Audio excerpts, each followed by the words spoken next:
বেলালের ঠোঁট ফেটে গিয়েছিল, ঠোঁট পুড়ে গিয়েছিল। এই হযরতে বেলাল তুতলা হয়ে গিয়েছিল, বেলালের ঠোঁট গুলো জীব গুলোকে পোড়াতে লেগেছে। এই অবস্থা তো বেলাল এই জবান দিয়ে বলতে লেগেছে লা ইলাহা ইল্লাল্লাহু মুহাম্মাদুর রাসূলুল্লাহ। হে যুবক, মন দিয়ে শোনো, এখন পাপ তোমার কোমর পর্যন্ত উঠেছে। এখানেই যদি তুমি দাবিয়ে পায়ের তলায় নামাতে না পারো, এই পাপ আগামী দিন তোমার বুক পর্যন্ত উঠবে, এই পাপ আগামী দিন গলা পর্যন্ত উঠবে। একটা দিন আসবে এই জালিম শাসকরা তাদের প্রশাসন দিয়ে তোমাদের ঘরের কোরআনকে ব্যান করবে। এই জালিম শাসকরা একটা দিন আসবে প্রশাসন দিয়ে তোমাদের বাড়ির মেয়েদেরকে উঠিয়ে নিয়ে যাবে, বাজারে তাদেরকে নিলামে তোলা হবে। একটা দিন আসবে এই প্রশাসন দিয়ে এই জালিম শাসকরা তোমার আমাকে জোর করে বলবে আল্লাহ ছেড়ে দে, নবী ছেড়ে দে। তুমি এখন ভাবছো তারা না হয় আমার মসজিদ নিচ্ছে, আমি আমার ঘরে নামাজ পড়ে নেব। এদের লক্ষ্য তোমার মসজিদ মাদ্রাসা লিবা নয়, এদের লক্ষ্য হলো তোমাদেরকে মেরে দেওয়া, তোমাদেরকে শেষ করে দেওয়া। তার প্রথম পেহচানটাকে এরা মিটাতে লেগেছে, তারপরে তোমাদেরকে টার্গেট করবে। কারণ এরা জানে যতদিন তোমার আমার মধ্যে আল্লাহ ও রাসূলের মহব্বত আছে, এদের অন্যায় সাম্রাজ্য টিকে থাকতে পারবে না। এরা যে ফেরাউনের মতো আজও খোদা হতে চাইছে, নমরুদের মতো আজ এরা খোদা হতে চাইছে। এরা গরিব অসহায় দুঃখী অন্য ধর্মের মানুষকে তো কৃতদাস দাসী বানিয়ে দিয়েছে, কিন্তু উম্মতে মুহাম্মাদি তোমাকে আমাকে কিন্তু কৃতদাস বানাতে পারেনি। তাই এরা যেমন করে হোক তোমাকে আমাকে মিটিয়ে দিবার চেষ্টা করছে। সেদিন বেলাল হুজুরের ওপরে মক্কার বাজারেতে নানা দিক দিয়ে অত্যাচার শুরু হয়েছে। কেউ পাথর ছুঁড়ে মারে, কেউ রড দিয়ে মারে, কেউ বেরি দিয়ে মারে, এমন করে চারিদিক থেকে বেলালকে মারে। আরে কেন মারিস রে? কি করেছে রে? বেলাল কি চুরি করেছে? না চুরি করেনি। খুন করেছে? না করেনি। কেন তাহলে মারিস? বেলালের অপরাধ কি? রেপ করেছে? না করেনি। তাহলে কি অপরাধ করেছে? বেলাল মুহাম্মদ রাসূলুল্লাহর সাথে চলে গেছে।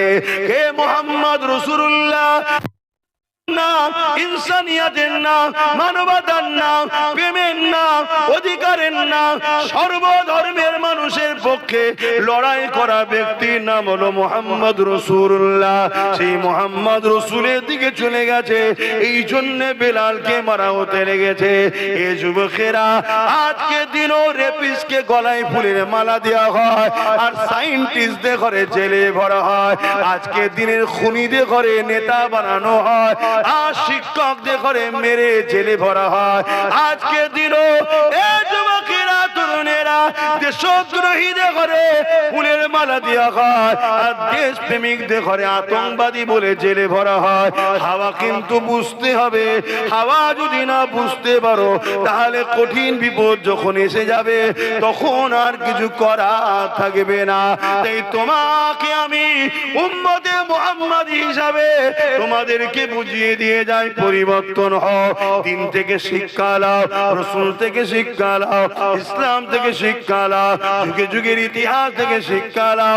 হযরতে বেলালের উপরে এত জুলুম হয়েছে, কিন্তু তথাপিও বেলাল আল্লাহ রাসূল ছেড়ে দেয়নি। আরো জোরে বলুন সুবহান।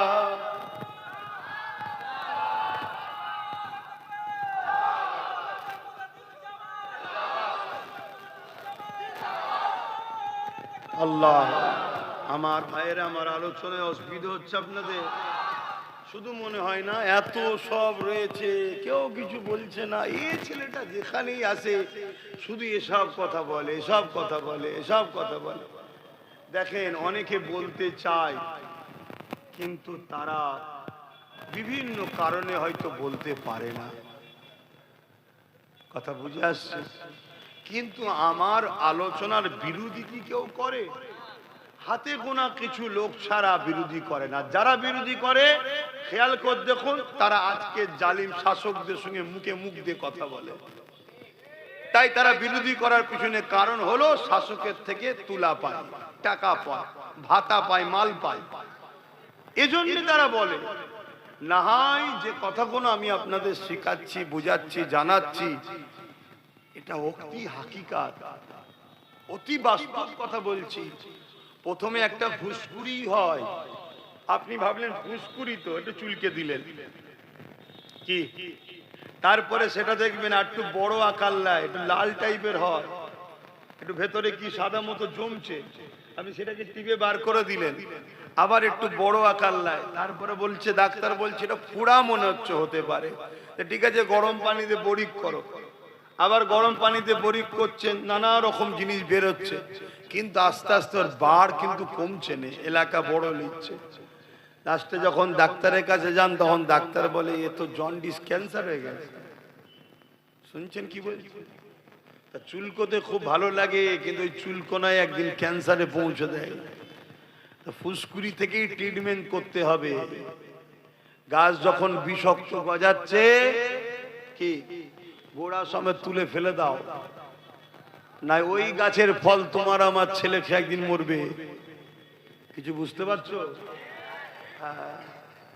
আর এলাকায় যতগুলো বিষাক্ত গাছ আছে প্ল্যান করো, টার্গেট করো, দেখো কোথায় কোথায় আছে, সুযোগ পেলে ধরে তুলে ফেলে দাও একেবারে। কথা বুঝে আসছে না? নাই গোড়া সমেত তুলবে, যাতে কোনো না শ্বাস টাস আর বার করতে পারে, একদম শেষ করে দাও। কথা শুনছেন আমার? হ্যাঁ, আর আমি দায়িত্ব নিচ্ছি, কোনো পাপ হবে না, পুরো দায়িত্ব নিয়ে বলে যাচ্ছি, কোনো পাপ নেই। কথা কিছু বুঝে আসছে না? না হাই দেখেন আমার কথাই মনে হচ্ছে হুজুর কি বলছে। আল্লাহর জাত পাকের কসম করে বলছি, যার কুদরতি হাতে আব্বাস সিদ্দিকীর জান আছে, তার জাত পাকের কসম করে বলছি, কোনো পাপ হবে না। কথা কিছু মাথায় ঢুকলো? হ্যাঁ, কেন ঘরে মে আগ লাগি হ্যায় ঘর কি চারাক সে, ঘরে আগুন লেগেছে কিসে? ঘরে যে বাতিটা জ্বলছিল তাতে। আজ আমার ধর্মের ক্ষতি আমার কওমের ভেতরের গাদ্দারদের জন্যই হচ্ছে।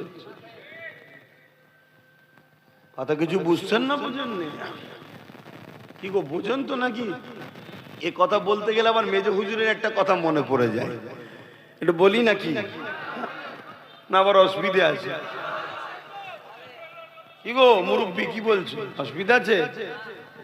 মেজো হুজুর পীর কেবলা বাংলাদেশে জলসায় গেছে, বাংলাদেশে তো ঠান্ডা বেশি, তাল মিশরি লিগেতেন, তাল মিশরি খেলে খুসখুস করে কাশি হলে না, তাল মিশরি খেলে ভালো হয়ে যায়।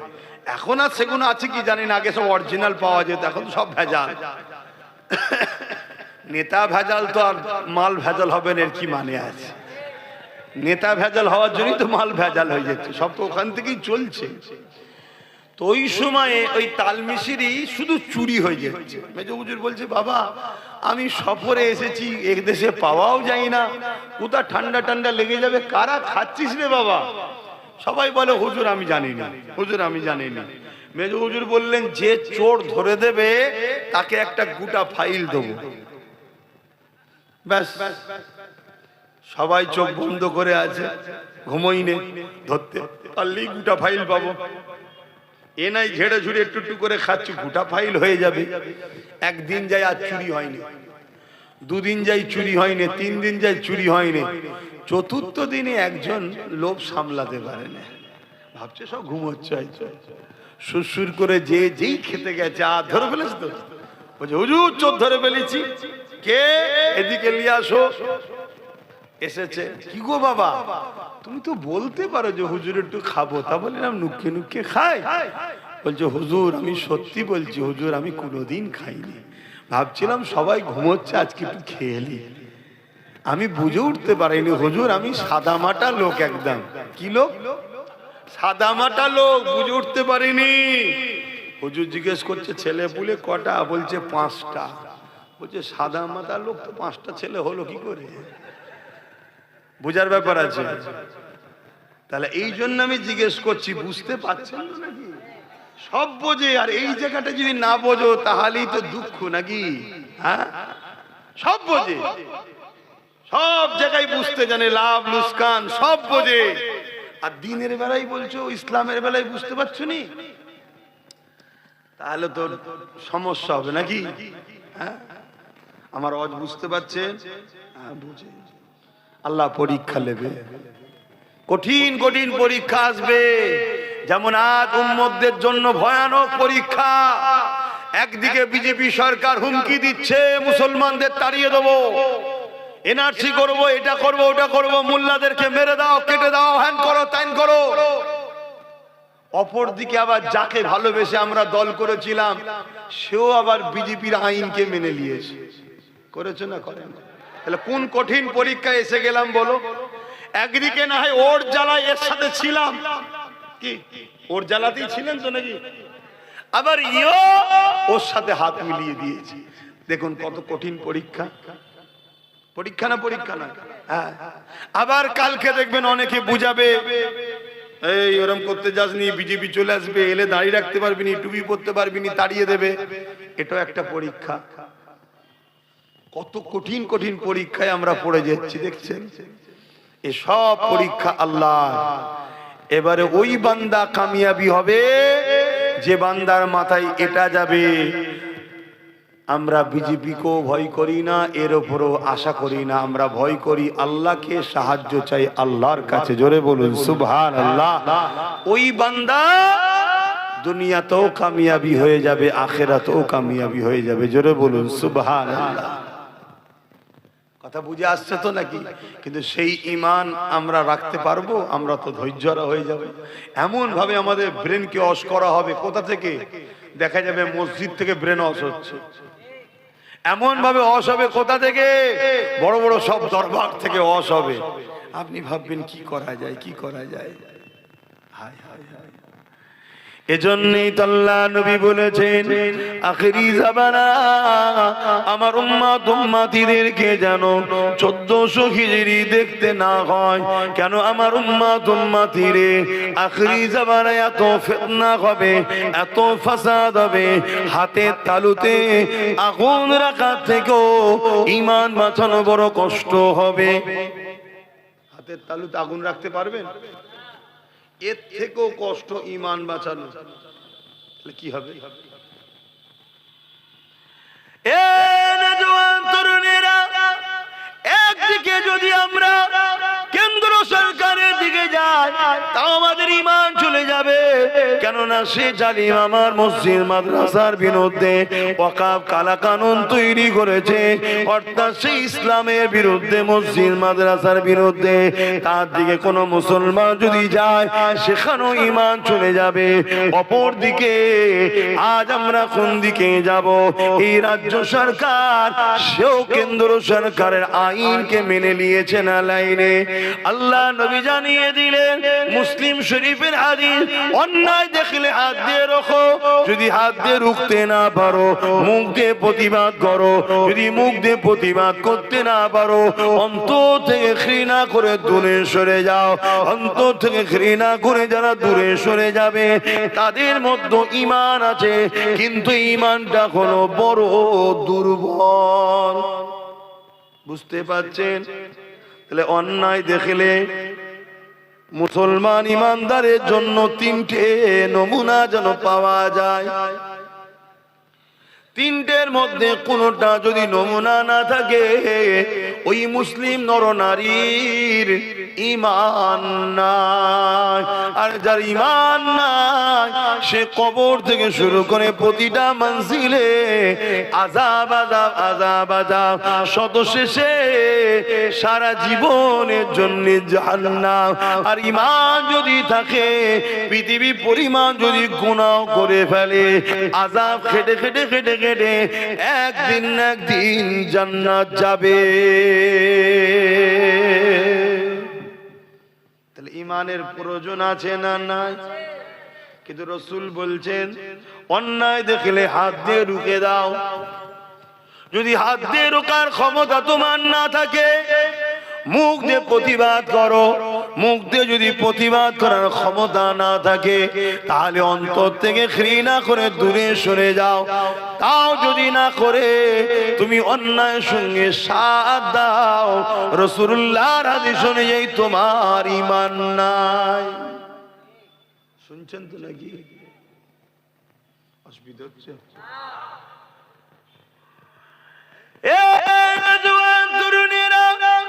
যুগে যুগে আমরা মসজিদ বানিয়েছি গাটের পয়সা, মেহনতের হালাল পয়সা দিয়ে। ধনী লোকরাও যদি দান করে, হালাল পয়সা থেকে দান করে। আমরা মুসলমানদের কাছ থেকে এমন করে নিজেরা মেহনতের পয়সা দিয়ে মসজিদ, মাদ্রাসা, কবরস্থান, ঈদগাহকে বানিয়েছে। আজকে দিনে আমাদের ইমানের পরীক্ষা আল্লাহ নিচ্ছে।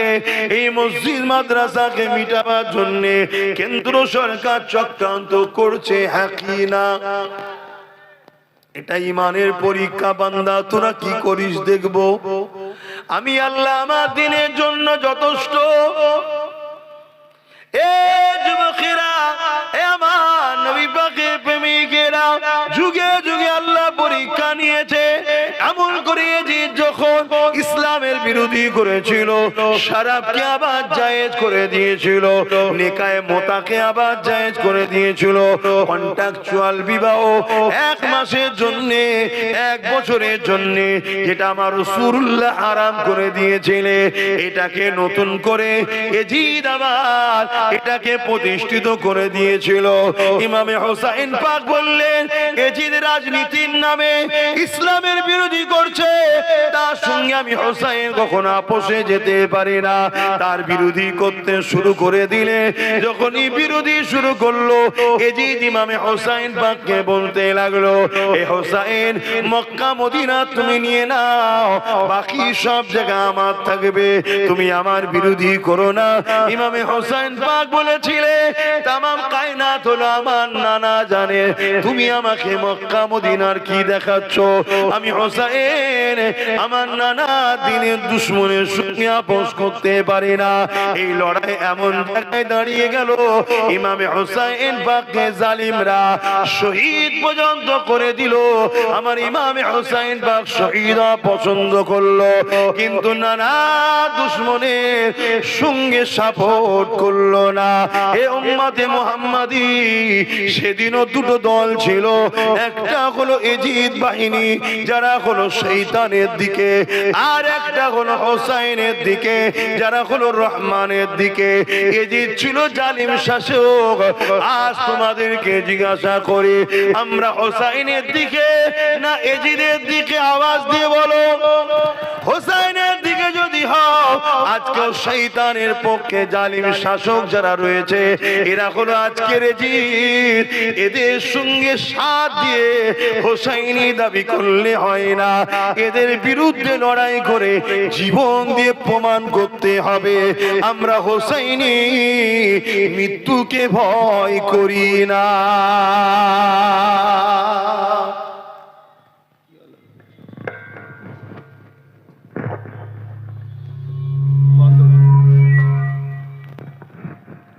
दुरूद शरीफ अल्लाहुम्मा सल्ली अला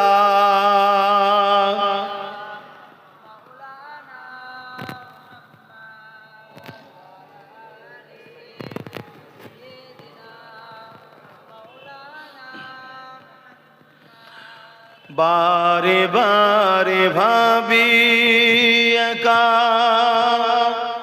বসে নিরালাই রে,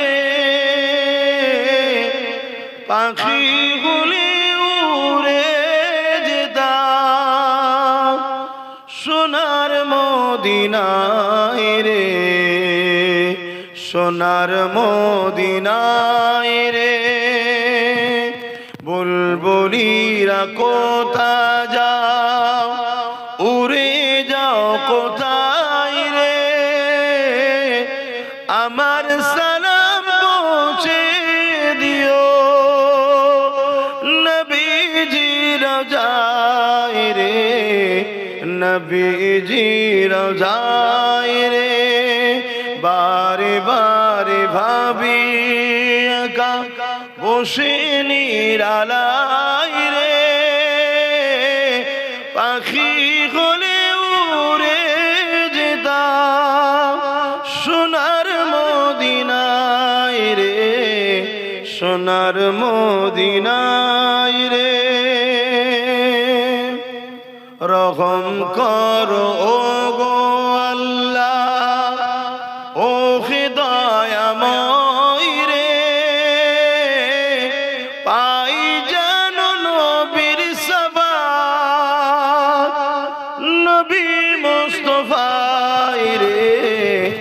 নবী মুস্তাফাই রে বারে বারে ভাবি একা বসে নিরালাই রে পাখি হলে উড়ে যেতাম সোনার মদিনায় রে সোনার মদিনায় রে আল্লাহুম্মা সাল্লি আলা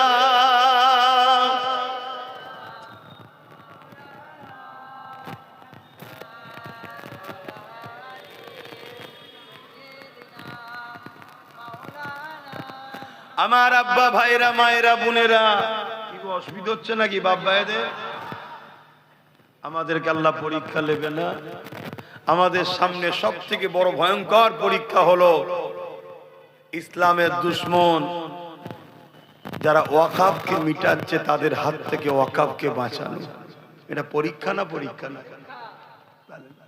সেদিন আমার রাসূলুল্লাহর খাতমে নবুয়তের বিরোধী করেছিল মুসাইলামাতুল কাজ্জাব 10,000 সাহাবাদেরকে নিয়ে আমার রাসূলের সাহাবী হযরত আবু বকর সিদ্দিক খাতমে নবুয়তের পক্ষে নিজের বুকে তাজা খুন ঢেলে দিয়ে আমার রাসূলের খাতমে নবুয়তকে মর্যাদাকে হেফাজতের জন্য লড়াই করেছিলেন জোরে বলুন সুবহানাল্লাহ আমি তো আপনাদেরকে বলবো না আমরা যদি শুধু ঐক্যবদ্ধ হয়ে যেতে পারি একতা হয়ে যেতে পারি প্রতিটা গ্রামে গ্রামে যদি আমরা নিজেরা এক হয়ে যাই যে আমাদের কেউ দুশমন নয় কেউ বন্ধু নয় ওয়াকাফের যে দুশমন তারা আমাদের দুশমন আমাদের দুশমন হিন্দু আদিবাসী দলিত খ্রিস্টান মতুয়া এদের বিরুদ্ধে আমাদের লড়াই নয় আমাদের লড়াই যারা আমার মসজিদকে মিটাতে চাইছে মাদ্রাসা কবরস্থান ঈদগাহকে মিটাতে চাইছে আমাদের লড়াই তার সাথে তাই তো নাকি বলুন আল্লাহর ঘর মসজিদ মাদ্রাসা ওয়াকাফকে বাঁচাবার জন্য লড়াই করার দরকার আছে না না কারা লড়াই করতে রাজি আছেন একটু সাক্ষী দেন লম্বা করে হাত তোলেন আলহামদুলিল্লাহ কেউ হাত তুলতে বাকি নেই তো আল্লাহ কবুল করেন আল্লাহ জান্নাত নসিব করে বলুন আল্লাহুম্মা আমিন মনে রাখবেন আমাদের আব্বা জান ইব্রাহিম আলাইহিস সালামকে আল্লাহ আগুনে ফেলে পরীক্ষা নিয়েছিল জানেন তো ইতিহাস বিশাল এক আগুন একটা বিশাল গ্রাম এলাকা নিয়ে এত বড় এলাকায় আব্বা জান ইব্রাহিম আলাইহিস সালামকে নমরুদ আগুনে ফেলছে চরকিতে তুলেছে কেন কাছে যে ফেলতে পারছে না চরকি ঘুরিয়ে দূর থেকে টেনে ফেলে দেবে এমন সময় জিবরাইল সাল্লাম এসে চরকি ধরে ফেলেছে আর এদিকে আগুনে পড়ার টাইমে আব্বাকে জিজ্ঞেস করা হচ্ছে যে আপনাকে কোনো হেল্প করব হযরত ইব্রাহিম আলাইহিস সালাম বলেছিলেন আমার আল্লাহ আমাকে পরীক্ষা নিচ্ছে আমি যে বলিছি আল্লাহকে ভালোবাসি কতটা ভালোবাসি ইব্রাহিম পরীক্ষা নিচ্ছে আমার আল্লাহ আমাকে বাঁচাবার জন্য যথেষ্ট জোরে বলুন সুবহানাল্লাহ এ মুসলমান নবীর উম্মত তোমাদেরকে বাঁচাবার জন্য আল্লাহ যথেষ্ট নয় তাহলে অনেক মুনাফিক মুসলমান এসে বলবে যে তোমাদেরকে বাঁচাবার জন্য মমতা যথেষ্ট বলবে না যারাই বলবে জানবে যে মুনাফিক কথা বুঝে আসছে না না আমাদের বাঁচাবার জন্য যথেষ্ট কে জোরে বলুন কে যদি এর উপরে প্রথম থেকে আমরা আমল করতাম তাহলে আজকে কেন্দ্র সরকার এই আইন করার সাহস পেত না কিন্তু আমরা বলেছিলাম যখন কলকাতার রেড রোডে মমতা দাঁড়িয়ে বলল বিজেপির হাত থেকে সারা দেশে রুখবো আমি বিজেপির হাত থেকে সারা দেশে রুখবে কে বলছে আমি উড়িষ্যায় লাশ হয়ে চলে এসছে ওনার রুকার ইচ্ছা আছে গুজরাটে লাশ হয়ে চলে এসছে উনি রুখছে বোম্বাইয়ে লাশ হয়ে বাংলায় ফিরছে উনি রুখছে একটা কোন পিএম সিএম এর সঙ্গে ফোন করেছে কোন রাজ্যের এই আমি বাংলার সিএম বলছি আমি জানি ইডি সামনে থেকে ফাইল চুরি করা লোক আমি খুব সাবধান একটা কেউ বলেছে অতএব আমার রাজ্যের কোন ছেলে যদি আর একটা মরে তাহলে এই রাজ্যে যা আছে সব পাঠিয়ে দেবো ওইগুলোকে নিয়ে চলে আসবো একটা হুমকি দিলে সব রাজ্য ঠান্ডা হবে না বলেছে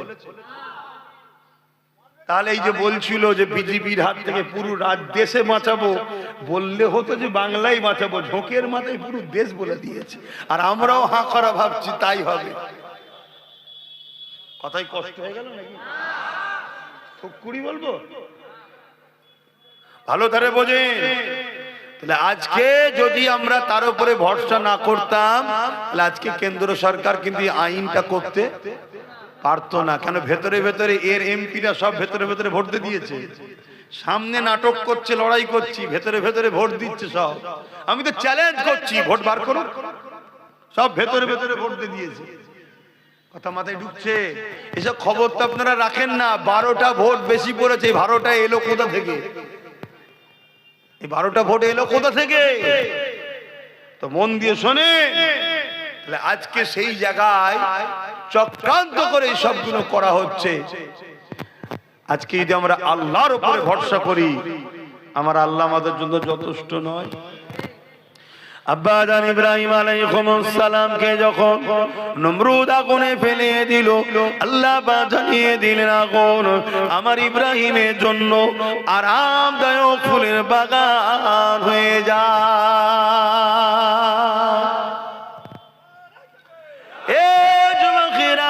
আব্বা জান ইব্রাহিম আলাইহিস সালামকে দুনিয়া সবাই দেখছে আগুনে ফেলেছে, কিন্তু আগুনের ভেতরে আল্লাহ পাক ফুলের বাগান তৈরি করেছে।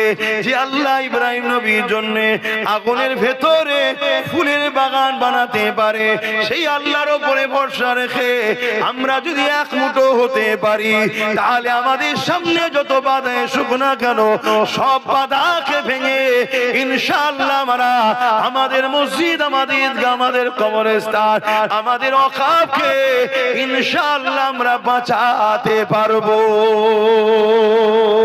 এ যুবকেরা, তরুণেরা, এই বলে দিয়ে যায় আল্লাহর উপরে ভরসা করে। কেন? আমার রাসূলুল্লাহ জানিয়ে দিয়েছে, আমার বড় ভয় হয় আমার উম্মতের ক্ষতি প্রকাশ্য দুশমনেরা করতে পারবে না, আমার উম্মতের ক্ষতি মুনাফিক ছদ্মবেশীরা করে দেবে। কেন্দ্র সরকার হলো মুনাফিক, এই প্রকাশ্য জালিম, আর রাজ্য সরকার হলো মুনাফিক। শুনছেন তো নাকি? হ্যাঁ, এই মুনাফিকই করেছে আমাদের সাথে। বলেছিল যে আমি থাকতে এই রাজ্যে ওয়াকফ লাগু, আর আমি বেঁচে থাকতে এসআইআর হতে। মরে গেছে নাকি? আল্লাহ এই বালা কবে যে যাবে, কথা বুঝছেন না? বোঝেন না? আবার অনেক আমার কওমের ভাই আছে, বলে আমরা মুসলমান, বলে না বলে না, এই মমতার বিরুদ্ধে বললে তাদের কষ্ট হয়। এই শুনছেন আমার কথা? অথচ আমার কোরআনের বিরুদ্ধে একজন ফোরপাস মাতাল বলল, আমার কওমে সেই সব নেতাদের কোনো কষ্ট হয়নি। তোমাদের এলাকায় অনেক অর্থশালী পয়সাওয়ালা লোক আছে, পয়সাতে গুন্ডা কিনে নিরীহ মুসলমানদের উপর জুলুম করে, মারে পেটে। খোদা তো একবার বিয়জ্জুদিতে ফেলেছিল, আবার বার হয়ে গেছে। ও যদি হিদায়েত চাইতো খুব ভালো, না এবার যেদিন আল্লাহ ধরবে ওর আর রেহাই নেই। ও গরিবদের উপরে জুলুম করে। ও যদি সত্যি ওর অন্তরে ঈমান থাকে, আমি জানতে চাইছি, মমতার বিরুদ্ধে বললে তোর কষ্ট হয়, তাহলে আমার কোরআনের বিরুদ্ধে বললো তুই একটা কেস করলি না কেন? এটা প্রশ্ন তো নাকি? বা তোমাদের এলাকায় যেসব মুসলিম এমএলএ গুলো আছে, এরা মমতার বিরুদ্ধে বললে রাস্তায় নামে। এই যেমন ফাইল চুরি করে যখন পালাচ্ছিল, রাস্তায় নেবে আন্দোলন করেছে না করেনি? এই জোরে বলো। চোরের হয়ে এরা রাস্তায় নামে, কিন্তু কোরআনের বিরুদ্ধে যখন কথা বললো, ওইদিকে আরেকজন ইসলামে নাকি রেপ করা ভালো কাজ বললো অর্জুন সিং, এদের বিরুদ্ধেই মুসলমান এমএলএ গুলো রাস্তায় নেমেছিল। কেন? কারণ এদের সঙ্গে ইসলামের কোনো সম্পর্ক নেই। এরা মুসলমানকে ধোঁকা দিবার জন্য মুসলমান সেজে আছে। কারণ এই টিকিট গুলো মুসলমানদের পাওয়া, এখানে যদি নওশাদের মতো ইমানদার জিতে যায় তাহলে তো অসুবিধে হয়ে যাবে। তাই 2 নম্বর মুসলমান গুলোকে জিতবো এদের ভোটে, কাজ করব ইসলামের বিরোধীদের হয়ে।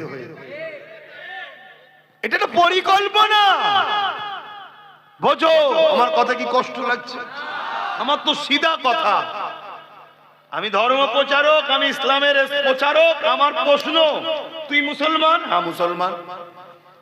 মুসলিম অধ্যুষিত এলাকায় দাঁড়িয়েছিস, তোকে আমার ভোটটা দিয়ে জিতিয়ে কি লাভ হলো? আমার কোরআনের বিরুদ্ধে যে বললে একটা কেস করলি না, তাহলে কাল যে কোরআনের বিরুদ্ধে বলার জন্য তার বিরুদ্ধে যদি তুই কেস না করিস, কাল মুসলমানকে যখন মিথ্যা এনআরসি দিয়ে বা মিথ্যা ভাবে মুসলমানকে মারবে, মনে হয় এরা আমাদের হয়ে লড়বে? কেন আমাদের দাম বেশি না কোরআনের দাম বেশি মুসলমানের কাছে? তো তুই কোরআনের যখন সাথ দিলে নি মুসলমানের সাথ দেবে মনে হয়? এগুলো ভাবো, এগুলো ভাবো, বোঝো। আমার কথায় কষ্ট হলো? পয়সা পয়সা দেয় নাকি? বোঝার চেষ্টা করো। কিন্তু একটাই দেখো, নবী বংশের ছেলে একটাই জিতেছে। তোমরা জানো কি জানি না, এসআইআর এর ব্যাপারেও কেস করেছে সুপ্রিম কোর্টে। তোমাদের জানা আছে কি জানি না, এসআইআর এর ব্যাপারেও কেস করেছে, যদি কোনো সাধারণ মানুষ হয়রানি যাতে না হয়। আবার এনআরসির ব্যাপারেও করেছে। আবার যখন কোরআনের বিরুদ্ধে বলল তার নামেও মামলা করেছে। তাই তোর পিছনে সবাই লেগে গেছে। নতুন করে দেখলাম আর একটা নাকি বেরিয়েছে, কে কখন এ ধরে, কখনো ও ধরে, কখনো সে ধরে। আদৌ তুই মুসলমান না বেঈমান এখনো তো বুঝতে পারছি না। কেন কখনো মন্দিরেও দেখা যায়, কখন মসজিদেও দেখা যায়। দেখা যায় না, যায় না? হ্যাঁ, হঠাৎ করে বলছে আমি মুসলিম দরদি হয়েছি, তো ভালো কথা, ভালো কথা, মুসলিম দরদি হওয়া তো ভালো। কিন্তু এসেই বলছে আমাকে হুজুর হতে হবে, আমাকে ইমাম বানাও। এ কথা শুনছেন না শুনেননি? একটু সন্দেহ আছে। হ্যাঁ, অতএব বেশি লাফালাফি করা ভালো নয়। একটু দেখে শুনে হাত ধরা দরকার। কি কেন আমরা এমন একটা জায়গায় দাঁড়িয়ে আছি, ভুল হাত ধরে ফেললেই চুলোতে ডাইরেক্ট গিয়ে পড়বে। আছো কোথায়? কড়াতে। আছো কোথায়? কড়াতে। কষ্ট না আরাম? উঠতে হবে না? হবে না? কিন্তু ওঠো, এমন লোকের হাত ধরে ওঠো সে যেন তুলে তোমাকে ডাঙাই না ভাই। এমন লোকের হাত ধরতে যেওনি ধরে নিয়ে যে কড়া থেকে। আমি কি বলছি বুঝছো তো? আচ্ছা, এত বুঝাই কেন জানো? তোমাদেরকে ভালোবাসি, রসুল পাক তোমাদেরকে ভালোবাসে। তাই তোমাদেরকে যদি আমি ভালোবাসি, আমার বিশ্বাস নবী আমাকে শাফাআত করবে। তাই তোমাদেরকে ভালোবাসি, দাদা হুজুরের রুহানি আওলাদ তোমরা। তাই না, কি দরকার আছে দুটো প্লেন কথা বলে দিলে? আমার তো দাওয়াত আরো বাড়বে রে বাবা, ঠিক তো নাকি? আমার জলসায় বাধা হয় না? হয় না? কত বাধা। কখন এ ডাকছে ফোন করে, এদিকায়, ও বলছে এদিকায়, ও বলছে এদিকায়, এ বলছে 5 লাখ টাকা দিয়ে দিচ্ছি, পুরো হুজুরের সেটআপ আমি এনে দেবো, ওইটাকে বাদ দে দে। বাবা, তোদের আবার হুজুরের সেটআপও আছে? তার মানে বুঝতে পেরেছেন, সেই ব্রিটিশ আমলে একদল লোককে ব্রিটিশরা নিয়ে যে আন্দামান সেলুলার জেলে রেখেছে, কালা পানির শাস্তি দিয়েছে। আবার ব্রিটিশরাই একদল মৌলানাদের ঘরে মাসে মাসে মাইনেও দিত। ব্যাপারটা কি? কথা কিছু মাথায় ঢুকছে? আজকে যেটা ঘটছে এটা নতুন নয়। যদি নতুন হতো না হয় তোমরা বুঝতে পারো না, আলাদা কথা। তোমরা একটু পিছনে যাও না, ব্রিটিশদের পিরিয়ডে যাও। ব্রিটিশদের সময় এই ভারতবর্ষে আব্দুল আজিজ মুহাদ্দিস দেহলভী রাহমাতুল্লাহ আলাইহি যখন ফতোয়া দিল ব্রিটিশদের বিরুদ্ধে লড়াই করা ফরজ, ওই সময় ব্রিটিশরা দেখলো হাই সর্বনাশ, এবার তো টিকা মুশকিল। এবার তো টিকা মুশকিল। কেন? মুসলমান ফরজ তো করতেই হবে, নাই তো কবিরা গুনাহ হবে, জাহান্নামে যেতে হবে। তাহলে মুসলমান তো উঠে পড়ে লাগবে। ব্রিটিশ দেখলো আমার তো পিঠের চামড়া তুলে ফেলবে বারে। তা কি করা যায়? ব্রিটিশ চট ছেড়ে দিল। লুবি বক্তা, দুবি মলি সাহেব, লুবি মুফতি কে আছে দেখ, কার হুজুর হবার শখ আছে দেখ, একটু হুজুর থেকে মলি সাহেব ধর। কথা বুঝছেন না? বোঝেন না? হ্যাঁ, হুজুরের বেলায় মুরগির রান, আমার বেলায় মুরগির ঠ্যাং। সে শুকনোটা ঠ্যাং খাওয়ার হুজুর কে আছে দেখ। কোন মুফতি সাহেবের লোভ আছে একটু হুজুর হবা দেখ, ধরে লিয়ে ওকে। ব্রিটিশরা চট পেটিয়ে দিল, সব ধরে ধরে ধরে ধরে খবর হয়ে গেল। ব্রিটিশ তাদেরকে পয়সা দিল, কি করতে হবে? আব্দুল আজিজ মুহাদ্দিস দেহলভীর বিরুদ্ধে ফতোয়া দাও। ও ভুলভাল বকছে। কোথায় আছে ব্রিটিশদের বিরুদ্ধে লড়াই করা ফরজ? কোরআন হাদিসের কোথায় আছে? ব্যাস, ফতোয়া শুরু হয়ে গেল। দুটো গ্রুপ হলো না? হলো না? জোরে বলে। ঠিক তেমনি ঠিক তেমনই ইতিহাস জানতে হবে। আজকে যখন আব্বাস সিদ্দিকী বলল দিদি মুদিকে ভোট দিয়ে হারাম, ভোট দিলে ঈমান চলে যাবে, আমার বিরুদ্ধে একদল ফতোয়া দিয়েছে না যায়নি? কোথা পেয়েছে, কি হয়েছে, সব বাজে কথা, এসব চলবে না, বলছে না বলেন? সেদিন ব্রিটিশ টাকা দিয়েছিল, আজকে ব্রিটিশদের বোন ডেকেছে এইদিকে আয়, এলে টাকা লিজা, টাকা লিজা, টাকা লিজা, আব্বাসের বিরুদ্ধে বল, আব্বাসের বিরুদ্ধে বল, বলছে না বলেন? আমি তো বলছি তোদের হাতে সব ক্ষমতা, আমার এই ফতোয়াকে কাটার জন্য ব্রিকেট একটা ডেট কর, আর আমি যাব, প্রমাণ করে দেবো দিদি মুদিকে যারা ভোট দেবে তারা বেঈমান জাহান্নামী হয়ে মরবে। আমি প্রমাণ করে দেবো, আজকে প্রমাণ করবে, একটু শুনবে? কারা কারা শুনতে চাও একটু হাত তুলে সাক্ষী দাও। শুনতে চাইছো? অসুবিধা নেই তোমার? যা করে খাচ্ছিলাম হুজুর খাওয়াটাও বন্ধ করে দেবে মনে হয়। কে বলেছে হুজুর বন্ধ করতে এসছে? তোর মন যেতে খেয়ে জাহান্নামে জানা, কিন্তু আমার বাপ, আমার মা, আমার ভাই, আমার বোনকে বুঝাবো না, বুঝাবো না? হ্যাঁ, তুই যদি আমার না হোস যা পারিস করগে যা। আমার রাসূলুল্লাহ দ্বীনের জন্য তোর যদি দিলে দয়া না থাকে, ময়া না থাকে, তোর মধ্যে ঈমান তো আগে থেকেই নেই রে, তুই যত খুশি খানা। কিন্তু যাদের দিলে ঈমান আছে, বোঝে না, সাথ দিচ্ছে, এগুলোকে বোঝানো দরকার আছে না নাই? কি গো, ঠিক বলছো তো? প্রথমে হাদিসটা কি বললাম মুসলিম শরীফের? অন্যায় দেখলে হাত দিয়ে রুখে দাও। অন্যায় দেখলে হাত দিয়ে বলুন রুখে দাও। যদি হাত দিয়ে রুখতে না পারো, মুখ দিয়ে অন্যায়ের প্রতিবাদ করো। যদি প্রতিবাদ করতে না পারো, অন্তর থেকে ঘৃণা করে দূরে সরে যাও। আর অন্তর থেকে ঘৃণা করে দূরে সরে যাওয়ার সময় রাসূল বললেন এটা হলো বড় দুর্বল ঈমান। বড় দুর্বল ঈমান, একদম ঈমানের কমজোরি আলামত হলো এটা, অন্তর থেকে ঘৃণা করে দূরে সরে যাওয়া। আর এর আগে আরো দুটো নমুনা কি আছে? হাত দিয়ে রুখবে, নাই মুখ দিয়ে প্রতিবাদ করবে। দ্বিতীয় নম্বর কথা, আল্লাহ রাসূল বললেন মিশকাত শরীফের হাদিস, কেউ জালিম জানার পর, কেউ জালিম জানার পর কোন মুসলমান যদি ওই জালিমকে শক্তিশালী করার জন্য সাথ দেয়, ওই মুসলমানটা আল্লাহ নবী বলছে ইসলাম থেকে বেরিয়ে যাবে। যে ইসলাম থেকে বেরোয় তার ঈমান থাকে।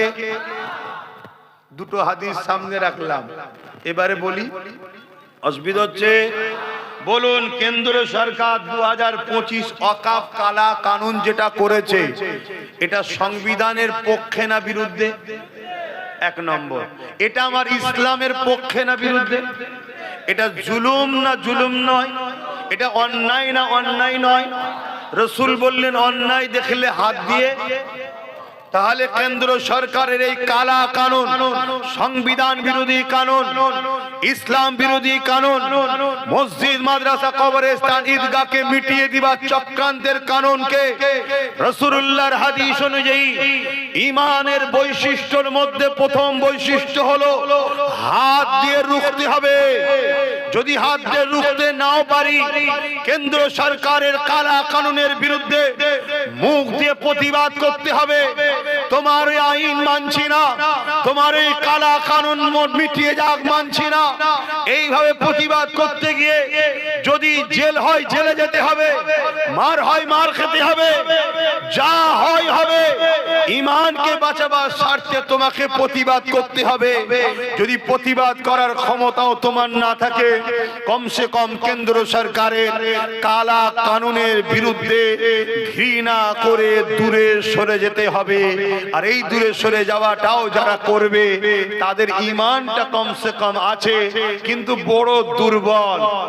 এই তিনটের মধ্যে কোনটা না করে কোন মুসলমান যদি এরপরও কেন্দ্র সরকারকে ভোট দেয়, তার মানে সাথ দিল, তাহলে তার মধ্যে ঈমান আছে মনে হয়? এই জোরে বলুন, বুঝে বুঝে বলছেন তো? রাসূল পাক সাল্লাল্লাহু আলাইহি ওয়াসাল্লামের হাদিস এটা। তাহলে তুমি ক্ষমতা নেই হাত দিয়ে রুখার, ঠিক আছে, মুখ দিয়ে প্রতিবাদ তাও করতে পারোনি, ঠিক আছে, আরে অন্তত ঘৃণা তো করো, তা না করে তুমি ওকে ভোট দিচ্ছ, তাহলে তুমি মূলত মসজিদ মাদ্রাসার বিরুদ্ধেই ভোট দিলে। যে মসজিদ মাদ্রাসার দুশমন হয় তার ঈমান থাকে। ঠিক এই কথাটা প্রথম বলেছিলাম। তারপরের কথা হলো এটাই, বুকে হাত দিয়ে বলো কেন্দ্র সরকারের বিরুদ্ধে আন্দোলন করব, আর রাজ্য সরকার বলবে দিল্লি গিয়ে আন্দোলন করো, আমি সব থেকে বড় দুশমন হব। এবং অনেক মুসলিম ছেলে আন্দোলন করার জন্য কেস দিয়েছে। তাহলে এই রাজ্য সরকার এটা ঠিক করছে না অন্যায় করছে? রাজ্য সরকার বলছে কোরআন শেষ হয়ে যাবে, আমার উন্নতি শেষ হবে না, এই কথাটা ঠিক বলছে না অন্যায় বলছে? রাজ্য সরকার রেশনের মাধ্যম দিয়ে নিরীহ নবীর উম্মতদের ঘরে প্রসাদ খাইয়ে কাফের বানাবে, এটা ঠিক করছে না অন্যায় করছে? রাজ্য সরকার স্লোগান তুলেছে ধর্ম যার যার উৎসব সবার, ধর্ম যার যার উৎসব সবার। আরে উৎসব তো ধর্মকে কেন্দ্র করে হয়, যে ধর্মে গায়রুল্লাহর উপাসনা করা হয় সেই উৎসবের সঙ্গে কোন মুসলমান যদি বলে এটা আমারও উৎসব, ওই মুসলমান মুশরিক কাফের হবে না? হবে না। তাহলে রাজ্য সরকার আমাদের ঘরে চাকরি দিল না, পড়া দিল না, পজিশন দিল না, অধিকার দিল না, উপরন্তু আমাদের ঘরে বেঈমান মুশরিক কাফের বানাচ্ছে, এটা ঠিক করছে না অন্যায় করছে? রাসূলুল্লাহর হাদিস, অন্যায়ের বিরুদ্ধে হাত দিয়ে লড়তে হবে। আবার রিসেন্ট এই কয়েক মাস আগে আবার রাজ্য সরকার কেন্দ্র সরকারে সেই ওয়াকফ কালা কানুনকে মেনে নিয়েছে না নেয়নি? জোরে বলুন। তাহলে কেন্দ্র সরকার আইন করেছে, এই আইনকে অ্যাকসেপ্ট করে বাংলায় লাগু করছে। তার প্রমাণ দুর্গাপুরে বোলডুজার দিয়ে মাদ্রাসা ভেঙেছে, নদিয়ায় বোলডুজার দিয়ে ঈদগাহ দখল এখনো চলছে। মন দিয়ে শোনেন, জেনে রাখে, তাহলে ও যেমন ইসলাম বিরোধী করে, সংবিধান বিরোধী করে আইন করেছে, এও সেই আইনকে সাপোর্ট করে সংবিধান ও ইসলামের বিরোধী হয়েছে না হয়নি?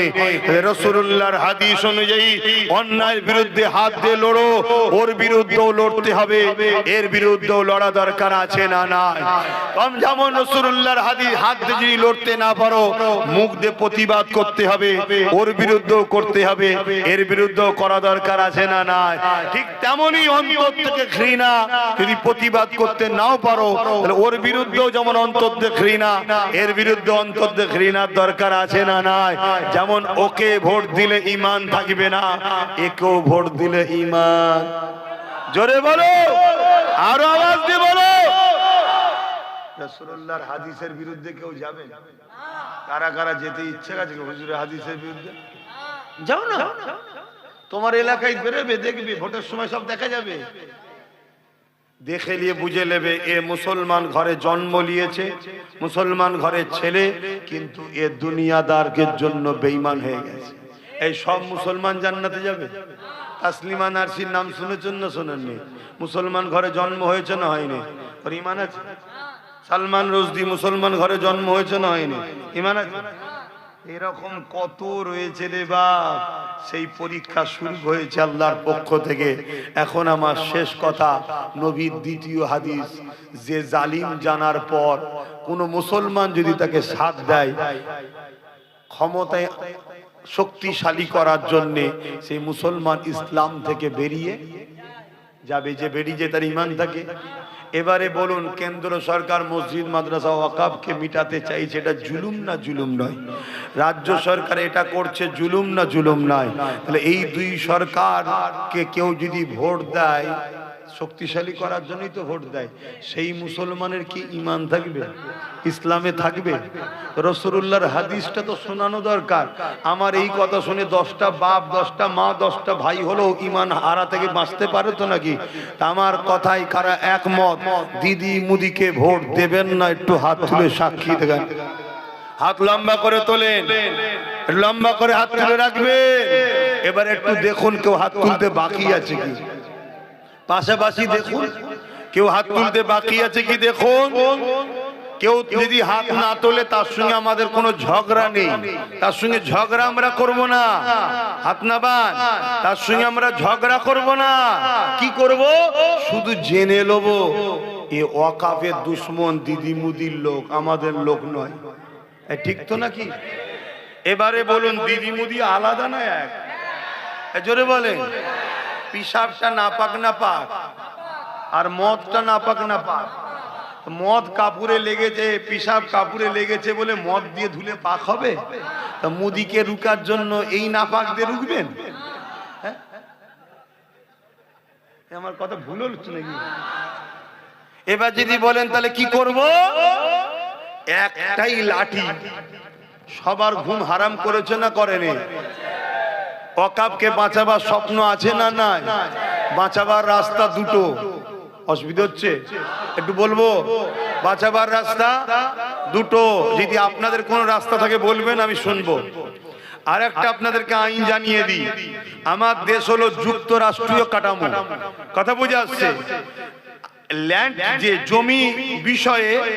জমির বিষয়ে রাজ্য সরকার যদি কেন্দ্র সরকারকে জমি না দেয়, এক টুকরো ঢিলাও কেন্দ্র সরকার রাজ্য থেকে নিয়ে যেতে, তাহলে রাজ্য সরকার যদি ওর আইনটাকে না মানতো, ক্ষমতা ছিল না এই রাজ্য থেকে এক টুকরো মাটি নিয়ে যেতে পারতো। কিন্তু মানা ছাড়া, না মানা ছাড়া তো উপায় নেই। কেন মানতে হবে? যখনই মানবে না অমনি বলবে ভাইপোকে তুলে আনবো। শুনছেন না শোনেননি?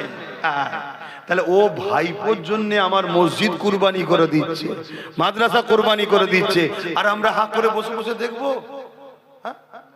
কথা বলেন, দেখবেন? আপনারা লড়াই করতে পারবেন তো?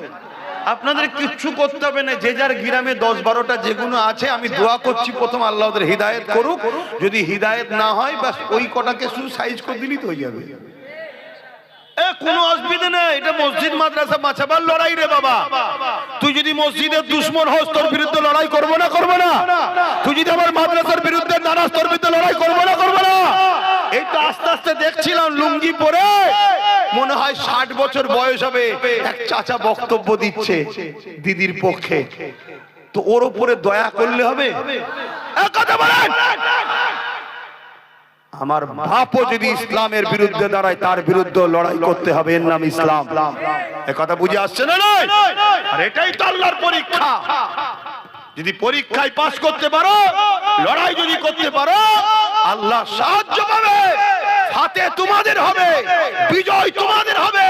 আর যদি না পারো, মনে রেখে দিও, আল্লাহ তোমাদেরকে সাহায্য করবে না যখন এই জালিমরা তোমাদেরকে কাটবে। আমার কথা ওপেন। ভালো লাগলে নেবে, না ভালো লাগলে না নেবে। লড়াই আজ থেকে করিনি আমি। যখন চুচুড়ার মসজিদ মাদ্রাসায় তালা মারা হয়েছিল, তখন আমার কোনসা দল ছিল, কি ছিল, তারপরেও লড়াই করে মসজিদ মাদ্রাসা খুলিছি না খুলিনি? আমি সব বুঝি, কিন্তু আমার ধর্মের উপরে আঘাত দিলে আমার হেড অফ বিচার ঠিক থাকে না। কথা বুঝে আসছে না? নাই। আমার জমি লিয়েছিস, যা, চল আল্লাহ বিচার করবে। আমার চাকরি নিয়েছিস, যা, আল্লাহ বিচার করবে। আমার ভাত রুজি কেড়ে নিয়েছিস, যা, আল্লাহ বিচার করবে। আমার বাপকে গাল দিয়েছিস, মাকে গাল দিয়েছিস, যা, আল্লাহ বিচার করবে। কিন্তু কোরআন, ইসলাম, নবী আর আল্লাহ, এখানে কোনো কম্প্রোমাইজ নেই। আমার কথায় একমত তো? আগামী দিন কোরআনের পক্ষে, ইসলামের পক্ষে, ওয়াকাফের পক্ষে আমরা লড়বো। যারা ওয়াকাফের দুশমন, তাদের বিরুদ্ধে আমরা লড়বো। এই লড়াইয়ে যদি আমার গ্রামের কোন মুসলিম নামধারী আমাদের সামনে আসে, তাদের উপরে এক জাররা পরিমাণ দয়া আমরা দেখাবো না। এই কথাই কারে একমত? একটু হাত তুলে দেখান। একমত তো নাকি? একদম ওপেন কথা বলে দিচ্ছি, তুমি তোমার বেঈমান নেতার গদির জন্য যদি আমায় মারতে পারো, আমি আমার খোদার ঘরের জন্য তোমার জন্য হাত কাঁপবে না। এই কথা কি আমার বলা ভুল হয়ে গেল? তোমার চোর, বেঈমান, খুনি, সন্ত্রাস নেতার জন্য তুমি যদি মুসলিম ছেলেকে মারতে পারো, মুসলিম মা বোনদের ঘর ভাঙতে পারো, জুলুম করতে পারো, তাহলে আমার আল্লাহ নবীর ঘরের জন্য তোমাকে সাইজ করতে আমার হাত। জোরে বলো, অন্তরের মধ্যে ময়া। এখন বলুন, আপনি কি বলছেন? মুসলমান মুসলমানে আব্বাস লাগাচ্ছে তো নাকি? আল্লাহ নবী যখন মক্কা শরীফে ইসলামের প্রচার করলো, ওই সময় মক্কার মুশরিকরাও বলেছিল যে মুহাম্মদ তুমি যা করলে ঘরে ঘরে সব লেগিয়ে দিলে। আল্লাহ নবী বললেন তোমরা আসো তাওহীদের দিকে, সত্যের দিকে, তাহলেই তো সব ঠিক হয়ে যায়। কথা মাথায় ঢুকছে না? আমরা কারো মন্দির ভাঙতে যাচ্ছি, গুরুদ্বার ভাঙতে যাচ্ছি, গির্জা ভাঙতে যাচ্ছি, কারো ঘর দখল করছি, ভাইপোর বাড়ি দখল করছি না, কেন দখল করতে যাব? কিন্তু বারবার আমাদেরটাই দখল করা হচ্ছে না, হয়নি? আমাদের উপরেই জুলুম হচ্ছে না, হয়নি? তাহলে আমি ডিফেন্স করব না? তোমরা পারবে তো? সেদিন ফেরাউনের দিকে সৈন্য ছিল, মুসা নবীর দিকে আল্লাহ ছিল। সেদিন নমরুদের দিকে সৈন্য বাহিনী ছিল, ইব্রাহিম নবীর দিকে আল্লাহ ছিল। সেদিন এজিদের দিকে রাজ পাওয়ার সৈন্য ছিল, আমার হোসাইনের দিকে আল্লাহ ছিল। সেদিন এই হিন্দুস্তানি আমার গরিবের নামাজ আর জালিম বাদশার সাথে লড়াই হয়েছিল। জালিমের দিকে সৈন্য সামন্তর অর্থ ম্যান পাওয়ার সব ছিল, আমার গরিবের নামাজের দিকে আল্লাহ ছিল। বিজয়টা কিন্তু গরিবের নামাজেরই হয়েছে। জোরে বলুন সুবহানাল্লাহ। ঘাবড়াবার কিছু নেই, ঘাবড়াবার কিছু নেই। আল্লাহর ঘরের জন্য যদি আমার জীবনটা যায়, নিজেকে ধন্য মনে করব। রাসূলের মাদ্রাসার জন্য যদি আমার জীবনটা যায়, আমি আব্বাস নিজেকে ধন্য মনে করব। মরণ তো আজ নাই কাল হবে রে বাবা, ঠিক তো নাকি? আর আমার মরণ যদি এখনো 10 বছর বেঁচে থাকার থাকে, তাহলে কালকে লড়াই করে মরে যাবো মনে হচ্ছে নাকি? তোমাদের ধারণা কি? প্রত্যেকটা বেগদা ছাড়া ছাড়া যদি কিছু পড়ে, তাও মরণ হবে না। কেন? বাজ পড়লো মরণ কেন? 10 বছর বাকি আছে এখন। কথা মাথায় ঢুকছে? আর মরণ যদি তোমার কপালে লিখে থাকে, তুমি ঘরের মধ্যে শুয়ে থাকবে, রাস্তা হয়তো 50 কিলোমিটার দূরে, তারপরেও দেখছো কখনো একটা গ্রামে হয়তো রাস্তা ভুলে গিয়ে মেন রোড ছেড়ে একটা লরি ঢুকেছিল ওই রাত্রে, কোনো কারণে হয়তো সেটাই তোমার ঘাড়ের ওপর জুটে পড়েছে। মানে এরকম কপালে লিখা ছিল। কথা কিছু বুঝছেন? শহরের ছেলে, এলাকায় পুকুর টুকুর কিচ্ছু নেই, গ্রামে একদিন এসেছিল, একদিনই মরে গেছে। তার মানে করে কপালে ছিল ওই দিন, তাই টেনে নিয়ে আসা হয়েছে। গ্রামের ছেলে, রেল লাইন আশপাশে নেই, কোনোদিন রেলই দেখেনি, একদিন গেছে, একদিনই কাটা পড়ে গেছে। ঘটে না? ঘটে না? ওর কপালে ছিল ওইটা। অতএব বাপ, আমার কথা তাহলে বলো, ওয়াকাফ বাঁচানো দরকার তো নাকি? যদি ওয়াকাফ বাঁচাতে ভারতের মুসলমান না পারো, তোমাদের অস্তিত্ব থাকবে না, এটা মনে রেখে দেখো। এই বাঁচাবার পন্থা আমার জানা দুটো, আমি বলবো একটু। নাম্বার 1 হলো সুপ্রিম কোর্ট। কেন? যারা আইন করেছে লোকসভারও আব্বা হলো সুপ্রিম কোর্ট। কথা শুনছেন তো? হ্যাঁ, দেশের সর্বোচ্চ মাথা। সুপ্রিম কোর্ট যদি আইনকে বাতিল করে দেয়, বাতিল হবে। তা সুপ্রিম কোর্ট কি এমনি এমনি বাতিল করে দেবে? কথা বলেন, সুপ্রিম কোর্ট কি এমনি এমনি বাতিল করে দেবে? আমরা যদি ঘুমোই, সুপ্রিম কোর্ট কি বলবে? তারাও তো মানুষ নাকি? তাদেরও বউ বাচ্চা ছেলে পুলে আছে না নাই? যেমন বাবরি মসজিদের কেস করে ঘুমোচ্ছিলাম বলে আমরা রায় পেলাম না, তাহলে কেস যেমন করতে হবে, তেমন ট্রিটমেন্টটার যোগাযোগটা, আন্দোলনটা তেমন জারি, জোরে বলে রাখতে হবে। তাই কেস যেমন করতে হবে, আন্দোলন জারি। যারা বলেছিল বিজেপির হাত থেকে মুসলমানকে বাঁচাবে, তারা কেস করেছে তো? সরকার কেস করেছে? তাহলে বলো, সেই একজনই কেস করেছে, নওশাদ সিদ্দিকী। তা আগামী দিন কলকাতায় যাচ্ছ নাকি ওর ডাকে? কি গো, কলকাতায় যাচ্ছ তো নাকি? যাওয়া দরকার। যদি বলো কেন, ওখানেও দেখলাম ওয়াকাফের বিষয়ে একটা পয়েন্ট আছে। তাহলে ভিড় যত বাড়বে, তত আন্দোলনটা প্রভাব দিল্লিতে পড়বে। এটা মাথায় রেখো। কাজ কাম তো রোজই আছে, যদি সময় পাও যাবে। তাহলে প্রথম নম্বর এটা কেস এবং আন্দোলন। দ্বিতীয় নম্বর হলো কি, কোন পাওয়ারে ওরা আইন করেছে ভাই? কোন পাওয়ারে? রাজ পাওয়ারে, এবং সংবিধানের বিরোধী আইন। তাহলে আমাদেরকেও রাজ পাওয়ার দখল করতে হবে, দখল করে আমরাও আইন করে ওয়াকাফকে ফিরিয়ে নেব। কথা বুঝে আসছে না? নাই? এবার শুরু করো তোমার রাজ্য থেকে, এই রাজ্যেই যদি তুমি বিধানসভাতে ক্ষমতায় থাকতে পারো, এখান থেকে বিল পাস করলে ব্যাস ওরা আইন আর চলবে না, তো এখান থেকে জমি নিয়ে যেতে পারবে না, তা মাথায় ঢুকছে না ঢোকে না? তাহলে সেই জায়গাগুলো তোমরা মাথায় রাখো। এর জন্যই আব্বাস সিদ্দিকী বলে যে তোমরা শক্তিশালী হও, রাজ পাওয়ার করো। এই বলার থেকে আপনারা অখুশি হন নাকি? তাহলে আমার একটা শেষ কথা, নওশাদ সুপ্রিম কোর্টে কেস চালাচ্ছে ওয়াকফকে বাঁচাবার জন্য, এটা কি ভুল করছে? তাহলে ঠিক যখন করছে ওর সাথ দিয়ে দরকার আছে না? না, ও একা, ওর সাথে যদি আরো 30-40টা হয় ওর হাত মজবুত হবে না? হবে না? তাহলে ওয়াকফ বাঁচাবার স্বার্থেও তো আমাদের উচিত ওর সাথ দেওয়া। বাকি আরো শিক্ষা স্বাস্থ্য অনেক কিছু রাজনীতিতে প্রয়োজন আছে, সেটা ভিন্ন বিষয়। একটা ধর্মগুরু হিসেবে জিজ্ঞেস করছি, ওয়াকফ বাঁচাবার স্বার্থেও তো সাথ দেওয়া দরকার আছে না? নাই? কারা ওর সাথ দিতে রাজি আছে একটু হাত তুলে দেখাবে? আমি জোর করলাম? জোর করেছি? হাত নামাও। এই যে তোমাদের এলাকা, তোমরা যদি এক হয়ে যাও তাহলে এখানে আশপাশে 5-6টা যা আছে সবই তোমরা পেয়ে যাবে। ঠিক নেবে? ঠিক, তোমরাই যদি এক হয়ে যাও 5-6টা তো পেয়ে যাবে। তাহলে এইভাবে এরকম করে করে করে করে যদি 30-40টা ওর হাতে যায়, তারপরে এবার একদিন দেখবে পুরো চলে যাবে। কথা মাথায় ঢুকছে না ঢুকে না? তে কোনো ভাববে, মাথায় রাখবে। এই যে কথাগুলো বললাম, কারো কোনো কষ্ট হলো? কারো মনের মধ্যে হয়নি তো যে হুজুর সবই ঠিক আছে, এই জলসায় এসে রাজনীতির কথা বলছে কেন? মাথায় ঢোকে না তো? আমি কয়েকটা কারণে বলি। প্রথম কথা হলো ইসলামের রাজনীতি আছে না নাই? দ্বিতীয় নম্বর কেন বলি, আমার বলার জায়গাতে এইটা, আমি তো হুজুর, আমি তো ওয়াইজি, আমি তো ইসলামের প্রচারক, আমার বলার জায়গা তো এটা। আর আমি বলছি কার বিরুদ্ধে? যারা ইসলামের দুশমন তাদের বিরুদ্ধে বলছি। বলো বুকে হাত দে, দিদি মুদি ইসলামের দুশমন হ্যাঁ কি না? জোরে আওয়াজ দিয়ে বলো হ্যাঁ কি না? আল্লাহকে সাক্ষী রেখে বলো হ্যাঁ কি না? এরা ইসলামের দুশমন হ্যাঁ কি না? যারা হ্যাঁ বলছো হাত তুলে দেখো। তাহলে বলো ইসলামের দুশমনের বিরুদ্ধে বলার জায়গা এটা নয়?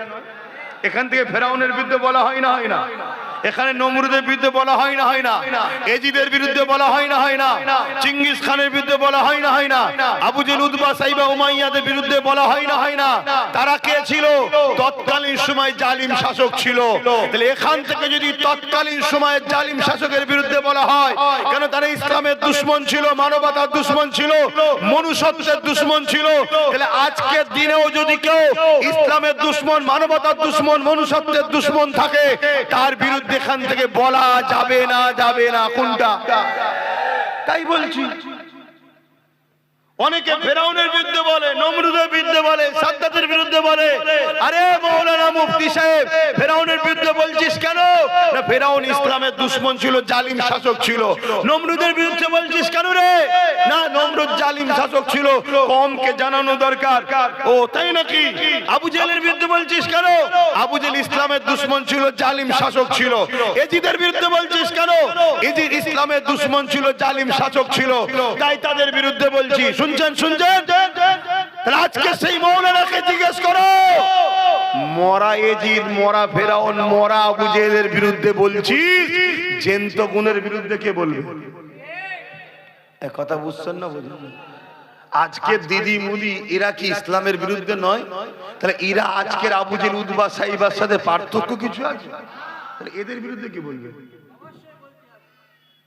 তা তুমি বলুনি, আমি বলিনি, কেউ বলেনি। কেউ যদি বলে তার বিরোধী করা কি উচিত হবে? বলো তোমরা আমার বিরুদ্ধে? কি গো আব্বা, মন খারাপ হচ্ছে নাকি? আমার ওই মুরব্বী বাপ পিছনে বসে আছে, ঠান্ডা লাগছে। খোলা আকাশের নিচুতে আপনাকে বসিয়েছে, জনগুলো সব খোলা আকাশের নিচুই যাওয়া দরকার। হ্যাঁ, বলো আমি কি ভুল করলাম? এরপরও যদি ভুল করে থাকি মনে হয় তার সাথে আমার কোনো সম্পর্ক নেই, কিন্তু আমি আল্লাহ ও রসুলের পক্ষে থাকব। কথা ঠিক আছে? আমি কাউকে চিনি না। রাজনীতি করছো করে যাও, যখনই তোমার নেতা আমার ধর্মের বিরুদ্ধে হাত দেবে, তোমার নেতাকে কিন্তু আমি ছাড়বো না। এবার তোমার নেতাকে যদি বলো আমার হাতে পাওয়ার আছে, তা দেখ, তোর হাতে পাওয়ার আছে তা দেখ, ট্রাই করে দেখ না। এই কথা বুঝছেন না?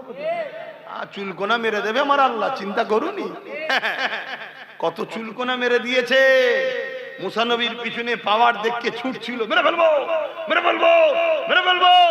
আর লাস্টে আল্লাহ বলছে পানি এক জায়গায় হয়ে যাচ্ছে, এবার খেলটা দেখি একবার, ব্যাস শুধু চোখ করে উঠছে একবার, চোখ করে নিচে ঢুকছে। কে? পুরো ফেরাউন বাহিনী নীল নদে চুবিয়ে চুবিয়ে আল্লাহ ডুবিয়ে ডুবিয়ে মেরে দিয়েছে। নমরুদ ওরে সর্বনাশ, কি পাওয়ার! পৃথিবীর রাজা, দাদাগিরি মানে বলছে আল্লাহর সঙ্গে যুদ্ধ করব। না না না, একজন আলেমকে বসে কি কথা, আমি তো জানি না, আমি জানি আমি সেই, হ্যাঁ না না না এর কথা বলে না, এটা আদর্শ না, এটা আদর্শ না। উনি যদি দাদা হুজুরের আওলাদ হতো আর আমি যদি ওই জায়গায় বসে থাকতাম, পরের কষ্টটাকে নিজের মনে করে দেখতে হয়, কথা মাথায় ঢুকছে, এটা আদর্শ না। তো যাক, আমি অনেক কিছু বললাম, কেউ কষ্ট পেলেন? তো যাক, আমি আর কথা বাড়াচ্ছি না, আপনারা আমাকে সালাম দেন। উনি দোয়া করবে, কেউ চলে যাবেন, আর আমার সঙ্গে হাতে মুসাফা কেউ করবে না। ও আরেকটা কাজ রয়েছে গো, যেটা কাজ, তোর দাঁতটাকে ভাঙলো, আরে সর্বনাশ, আস্তে, তা একটা এই কাজটা একটু করে দিই। শোনো, বলছি বলছি, কিন্তু একটা কাজ বাকি রয়ে গেছে। তো কি কাজ? আরে বলবে তো, পকেটে হাত দিবা, পকেটে হাত দেওয়া কাজ। কি হয়েছে? ও ঠিক আছে, বলে দেবে। 18ই মাঘ মাদ্রাসা, ও বড় গোপরে একটা মাদ্রাসা করছে, আমি জানেন তো, 18ই মাঘ জলসা আছে, আপনারা সকলে যাবেন, ওই 8টা 10টা পর্যন্ত, 8টা 9টা পর্যন্ত হবে। শোনেন, এই ছেলেরা যাচ্ছে, যার যা খুশি একটু দিয়ে দেন, যার যা খুশি, কেউ উঠবেন না, মনে দুঃখ করবো। হ্যাঁ, কি এটা ইন্তেকাল করেছে, আহা আল্লাহ, আরো কজন 5 জন বললো, আল্লাহ কবুল, আল্লাহ জান্নাত নসিব করে দাও। ছেলে কোন কি হলো তোরা? দরুদ শরীফ, আল্লাহুম্মা সাল্লি আলা, আহা আল্লাহ জান্নাত। এই ছেলে বড় হলে একটু নলেজ শিখিয়ে দেবে। ধরো, যাদের হৃদয়ে আছে আল্লাহর ভয়, তারা কখনো ভুলে যায় না। আল্লাহর প্রেম ছাড়া এই দুনিয়া কারো কাছে কোনো কিছু চাই না। যাদের হৃদয়ে আছে আল্লাহর ভয়, তারা কখনো ভুলে যায় না। আল্লাহ প্রেম ছাড়া এই দুনিয়া কারো কাছে কোনো কিছু চাই না। কি হলো তোমাদের?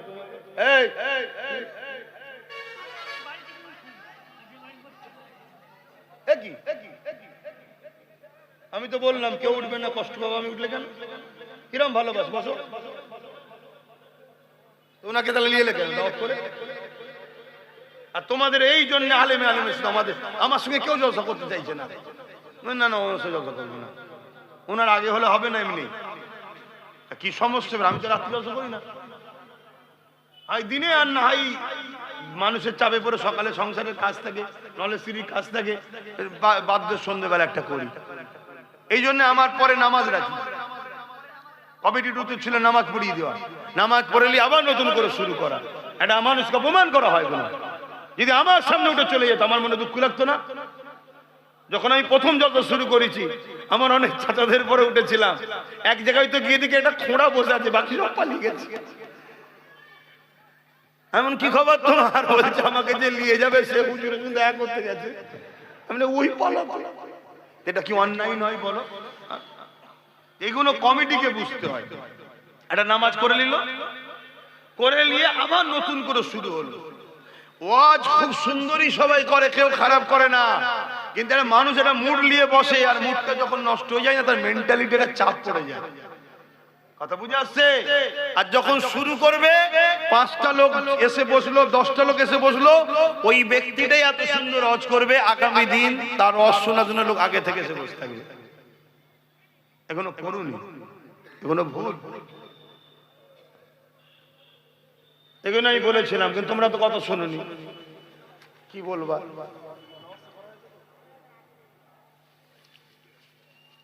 তো যাই হোক, আমি আর বাড়াচ্ছি না, আমি দুঃখিত।